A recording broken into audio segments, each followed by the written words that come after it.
Si vous recherchez un bien immobilier en Espagne à acheter, vous verrez rapidement que cela ne fonctionne pas du tout comme en France. Les agences immobilières espagnoles n'ont pas la même responsabilité professionnelle qu'en France et vous pouvez rapidement être noyé dans un flot d'informations techniques et juridiques incompréhensibles pour vous. De par la différence de langue, ça sera fourni en espagnol, mais aussi de par à la différence culturelle et juridique qui existe entre nos deux pays. Dans cet épisode, je vous explique les 4 erreurs à surtout ne pas commettre pour rechercher un bien immobilier en toute tranquillité et sécurité. Hola a todos y todas, je m'appelle Audrey Clémenceau. Je suis avocate spécialisée en droit immobilier, inscrite au barreau de Barcelone en Espagne. J'accompagne depuis 2008 mes clients français ou francophones, particuliers ou professionnels, dans leurs projets immobiliers sur tout le territoire espagnol, qu'ils portent sur un achat, une vente, de la construction, des baux commerciaux, de la cession d'actifs immobiliers ou de fonds de commerce, ou encore une succession entre la France et l'Espagne. Je vous souhaite la bienvenue sur mon podcast Ne perds pas le Sud, boussole de l'immobilier en Espagne, et si ce contenu vous plaît, je vous invite à vous abonner ou à le recommander, car je vous livrerai des astuces et des recommandations pour vous aider à sécuriser en toute éthique vos projets. Bonne écoute! Si vous avez le projet d'acheter un bien immobilier, que ce soit pour vous, pour votre résidence principale, ou pour un investissement locatif, ou en résidence secondaire, c'est souvent un moment joyeux. On a pris la décision en famille ou pas, mais en tout cas, c'est un projet qu'on a envie de mener à bien. Et puis, en règle générale, ce sont quand même des projets où il y a beaucoup d'argent derrière, donc c'est important de ne pas commettre d'erreurs. Et puis, j'ai envie de vous dire, moi, c'est souvent ce que je dis à mes clients, je me dis, il faut que ce soit quelque chose de sympathique, que vous ayez envie, Ne pas perdre cette illusion de allez, on y va pour un nouveau projet immobilier, peu importe l'objectif de ce projet. Moi, je trouve que c'est toujours important de rester dans une bonne énergie et de ne pas perdre cette illusion qui vous a animé à prendre cette décision. C'est pour ça que j'ai décidé de vous livrer dans cet épisode les 4 erreurs à surtout ne pas commettre lorsque vous êtes dans la phase préliminaire de recherche de biens immobiliers. Alors, en règle générale, moi, en tant qu'avocate, j'interviens une fois que le client a trouvé son bien immobilier, puisqu'il vient me voir en me disant « Mais voilà, Audrey, je veux acheter ce bien-là ». Sur la description du bien, moi, je lui envoie mon devis et mon travail d'avocate commence, audit juridique, administratif, révision des documents contractuels. Mais certains clients, notamment ceux que j'ai de longue date, parfois me sollicitent également en amont sur la recherche du bien immobilier parce qu'ils sont perdus, ils ne savent pas par où commencer, ils ne savent pas où aller chercher l'information. Et donc, en règle générale, ils me consultent aussi pour ça. Et comme moi, nous sommes, parce que je ne travaille pas toute seule, nous sommes un cabinet d'avocats avec un département agence immobilière, nous prenons de temps en temps, ce n'est pas ce qu'on fait le plus souvent, mais nous prenons de temps en temps des mandats de recherche. Et dans le cadre de ces mandats de recherche, on devient donc chasseur immobilier et on cherche pour nos clients le bien immobilier qui pourrait s'ajuster à ses besoins et à son projet. Donc c'est pour ça qu'aujourd'hui, je fais un épisode là-dessus parce que j'ai vu certains clients passer, j'ai fait plusieurs mandats de recherche et j'ai réussi à identifier ces erreurs. La première erreur à ne pas commettre, c'est ne pas définir la modalité de recherche de votre bien immobilier. Vous avez 2 façons de faire. Soit vous le faites tout seul. Donc, si vous avez le temps, si vous comprenez bien l'espagnol, si vous êtes sur place, vous disposez de tous les outils dont moi je dispose pour pouvoir le faire. Donc, dans un cas comme ça, sauf si vraiment vous êtes totalement perdu, mais en règle générale, je n'ai pas de mandat de recherche sur un cas comme ça parce que le client, il parle espagnol, il est sur place, il a le temps de chercher, donc autant qu'il cherche lui directement. C'est une économie qu'il fera par rapport aux honoraires sur le mandat de recherche. Donc ça, c'est une première possibilité, une première option. Et puis, la deuxième option, c'est déléguer la partie de recherche auprès d'un professionnel. C'est donc ce qu'on appelle, et ce dont je vous ai parlé juste avant, le mandat de recherche. Pour ce type de mandat, c'est intéressant, déjà, si vous n'êtes pas sur place, parce que si vous n'êtes pas sur place, vous êtes moins réactif. Si vous ne parlez pas espagnol, parce que vous allez avoir du mal à prendre votre téléphone, prendre rendez-vous avec les agents immobiliers ou avec les propriétaires. Si vous êtes sur place, vous parlez espagnol, mais vous n'avez pas du tout le temps de vous occuper de ça, ça veut dire que comme vous n'avez pas le temps, vous travaillez, vous faites plein d'autres choses qui vous rapportent de l'argent par ailleurs. Donc, vous pouvez prendre les services d'un professionnel et déléguer cette partie-là. Donc, c'est pour ça que nous, on propose de temps en temps le mandat de recherche. On le fait pour simplifier la vie de nos clients, bien évidemment, mais aussi pour garantir une parfaite transparence et sécurité du projet d'achat, parce que c'est important. Donc, effectivement, ça a un coût, c'est-à-dire qu'un mandat de recherche, c'est pas gratuit, ça n'existe pas. Si vous souhaitez quelque chose de gratuit, il faut le faire vous-même. Mais s'il y a un vrai mandat de recherche derrière, c'est pas gratuit, ça a un coût. Mais en règle générale, ça fait gagner beaucoup de temps aux clients et ça évite de commettre des erreurs importantes. Pourquoi ? Parce que, et c'est la deuxième erreur dont on va parler, on vous aide à définir vos critères de recherche. La deuxième erreur, ce serait ne pas suffisamment bien définir ces critères de recherche. Si vous me dites « je veux acheter un bien immobilier », en règle générale, les gens se confient à moi et me disent en règle générale ça, que ce soit des clients ou pas. Je peux être dans un événement ou la famille, etc., des amis. Ils me disent « tiens Audrey, on cherche un bien. » Ah super, c'est quoi vos critères de recherche ? Mais je m'aperçois que dans la majorité des cas, les gens, ils n'ont pas de critères de recherche. Ou du moins, ils n'ont pas fait cet exercice en amont. C'est super important parce que vous en avez forcément des critères de recherche et il y en a forcément un, c'est le budget. Vous n'allez pas acheter un bien à 4 millions d'euros si la banque, elle vous prête 500 000 euros. Voilà, donc ça, c'est quelque chose de très terre-à-terre. C'est le premier critère, c'est le budget. Mais au-delà de ça, dont on va reparler, c'est quels sont vos besoins ? Parce que s'il y a un projet immobilier, c'est qu'il y a des besoins en amont. Pourquoi vous voulez changer de maison ? Pourquoi vous voulez acheter une nouvelle maison ? Parce que vous avez des nouveaux besoins. Peut-être la famille s'agrandit, peut-être les enfants sont partis et donc vous avez trop de place et vous souhaitez avoir quelque chose de plus petit. Peut-être vous changez de travail. Il peut y avoir, peut-être vous vous séparez, vous divorcez. Enfin, il peut y avoir 10 millions de raisons pour lesquelles vous souhaitez emprunter ce chemin de ce nouveau projet immobilier. Donc, il faut les lister. Quels sont vos besoins ? Quelle est la zone géographique ? Il y a plein de clients qui me disent « Oh, je m'en fiche, moi, je cherche dans Barcelone. » Ouais, enfin, Barcelone, c'est une mégalopole. Il y a plein de quartiers. Les prix au mètre carré sont très différents en fonction des quartiers. Et puis, on est dans une grande ville où il y a le métro. Donc, finalement, même si vous travaillez à un bout de la ville, si en métro, vous êtes super bien connecté et que vous mettez 15 à 20 minutes en métro pour aller au travail, peut-être ça vaut le coup de regarder une autre zone géographique qui s'ajusterait un petit peu plus à votre portefeuille. Ensuite, le nombre de mètres carrés. Il y a des gens qui me disent, je sais pas, moi, j'en sais rien, 60 mètres carrés. 60 mètres carrés, enfin, t'as 2 enfants. Dans 60 mètres carrés, avec 2 enfants, on est vite à l'étroit. À Barcelone, c'est une ville où il fait chaud. Ça pègue, comme on dit, l'été, parce qu'il y a beaucoup d'humidité. Donc, à 4, dans un petit appartement de 60 mètres carrés, vous allez pas avoir froid. Ça, c'est le moins qu'on puisse dire. Quels sont les services de proximité dont vous avez besoin ? Vous avez des enfants, est-ce qu'il y a besoin d'aller à l'école ? Est-ce qu'il y a une école à côté ? Vous partagez votre vie avec un compagnon qui a des soucis de santé. Est-ce qu'il y a une pharmacie à côté où rapidement il peut avoir ses médicaments ? Est-ce que vous avez besoin d'un garage, d'un jardin ? Alors après, il y a les besoins et les envies. Mais disons qu'on va brosser un portrait, et c'est ce qu'on aide à faire c'est la première étape du mandat de recherche. On va brosser le portrait de votre bien idéal. Et moi, mon conseil toujours, quand on brosse comme ça le portrait, c'est de lister vos besoins ou vos envies non négociables et puis ce qui pourrait être négocié, ce qu'on appelle la cerise sur le gâteau. Pourquoi ? Parce que ça va vous permettre donc, une fois que vous avez fait toute votre liste de vos besoins, vos envies, de les classifier.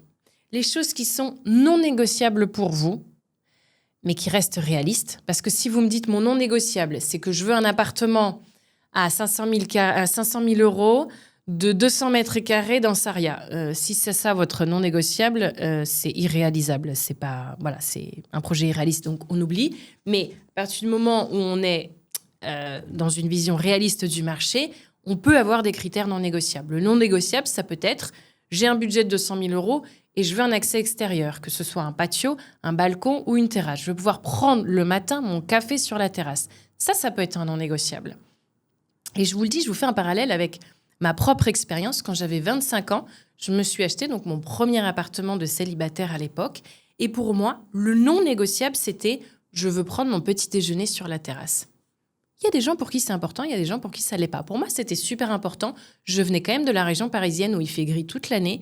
J'arrivais à Barcelone, il y avait un temps magnifique, cette super luminosité. Pour moi, c'était important d'en profiter. Eh bien, quand on a un critère sur la liste des non négociables, déjà, il y a des filtres et il y a une grande sélection qui va pouvoir se faire derrière l'écran quand on commence à rechercher des apparts immobiliers. Et vous n'allez pas visiter des biens où il n'y a pas de terrasse, où il n'y a pas de balcon. Ou peut-être, avant d'aller visiter, vous allez téléphoner et vous dire « Oui, alors sur l'annonce, vous me dites qu'il y a un balcon. Je vois la photo, on ne va pas très bien. Il fait combien de mètres carrés ? Parce que si sur ce balcon, je ne peux pas mettre ma terrasse et ma chaise, je ne voulais pas un balcon qui fasse 10 mètres carrés, mais où je puisse mettre ma petite table, ma petite chaise et boire, boire mon thé le matin sur ça. Donc, déjà, sur vos critères non négociables, s'ils sont clairs pour vous et réalistes par rapport au marché, ça va vous faire gagner un temps fou. Ensuite, on en a parlé au tout début, votre budget. Mais ça, c'est indispensable. C'est-à-dire que on ne peut pas se dire, je vais voir ce qu'il y a sur le marché et puis ensuite, je vais définir mon budget. Alors, sauf si vous êtes millionnaire ou que voilà, vous êtes rentier et que l'argent ne pose pas de problème pour vous. Je peux vous garantir que moi et la majorité de mes clients, d'ailleurs presque tous, ils ont un budget limité, bien évidemment.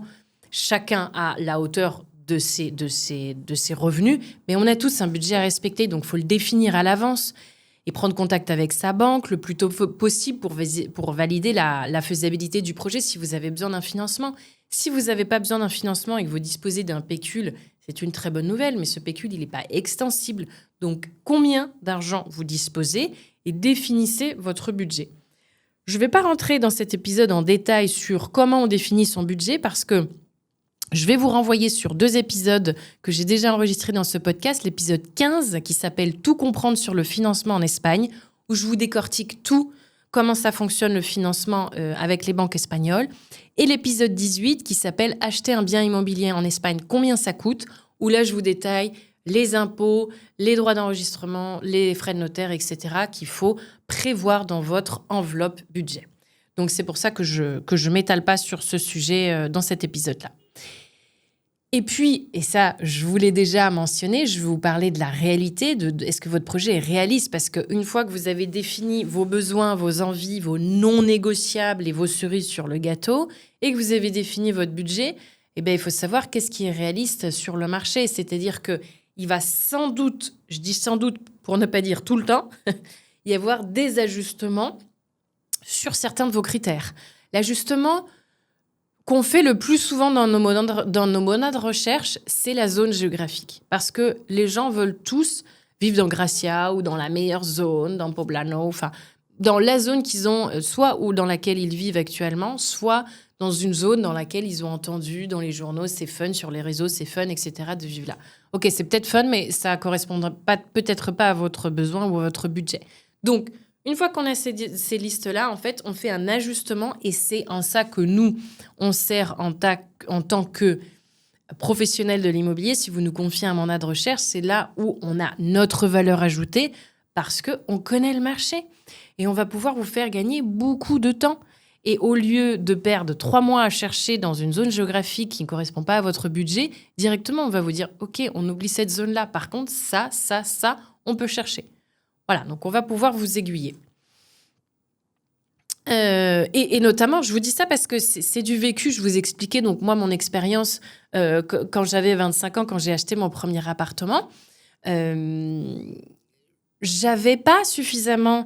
J'avais en tête ma terrasse de non négociable, mais j'avais pas non plus suffisamment booké avec la banque. J'avais pas suffisamment défini mes critères. Et donc, pour la petite anecdote, et je vous souhaite pas de passer par là, j'ai mis 1 an à trouver mon appartement et j'ai visité plus de 100 biens.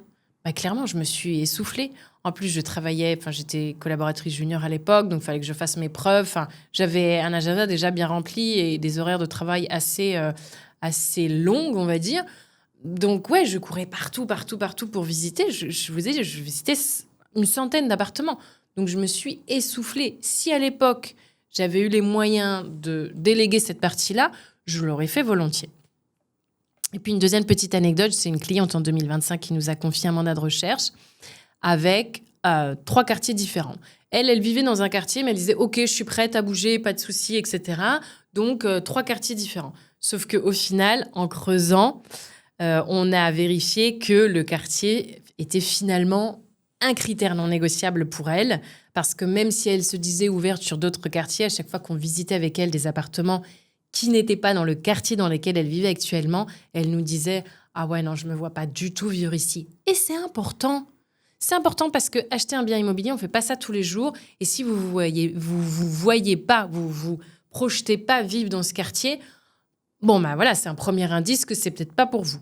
Donc, pour vous dire que c'est une étape importante et il faut savoir ajuster tout ça pour que ça devienne réaliste. La troisième erreur, c'est ne pas être suffisamment disponible pour visiter les biens trouvés. Ça, c'est important. C'est-à-dire que si vous décidez de déléguer la partie mandat de recherche à un professionnel de l'immobilier parce que vous n'avez pas le temps, pas l'envie, pour X ou Y raison, il faut quand même être conscient que même si on va vous faire gagner du temps sur beaucoup de choses, définir vos critères, sur les appels et caler les visites, une fois que les visites sont calées, il va falloir que vous vous dégagiez du temps. C'est-à-dire que c'est indispensable. Nous, on a un mandat de recherche, mais on ne va pas choisir le bien pour vous. Et je conseille jamais d'acheter un bien sans le visiter. Donc, si on est sur un marché immobilier très, très tendu, comme ça peut être, par exemple, à Barcelone, à Valence, c'est le cas aussi, à Madrid, c'est le cas aussi. Il y a des grosses villes dans lesquelles, même d'autres zones, certaines villes plus petites de la Costa Brava, où c'est très, très tendu. Il faut qu'une fois que les biens sont sélectionnés, il faut qu'on cale une visite rapidement. Même si vous n'êtes pas sur place et que c'est pour ça que vous prenez un professionnel en mandat de recherche et qui vous cale des visites sur 2 ou 3 jours, ça ne va pas être 2 ou 3 jours dans 2 mois. C'est-à-dire que s'il y a des biens qui sont disponibles, parfois, en moins d'une semaine, ça part. Parfois, j'ai visité des biens où ils ont fait qu'un créneau de visite. On visite de 13 à 15. Et de 13 à 15, il y a une vingtaine de visites et ils prennent le meilleur offrant. Donc, il faut être conscient aussi de la réalité ou du marché immobilier dans lequel vous cherchez. Donc, je le répète, on peut vous simplifier la vie et vous dire, OK, vous serez sur place pendant 2-3 jours, donc moi, je vais booker toutes les visites pendant 2-3 jours. Ça, c'est totalement possible.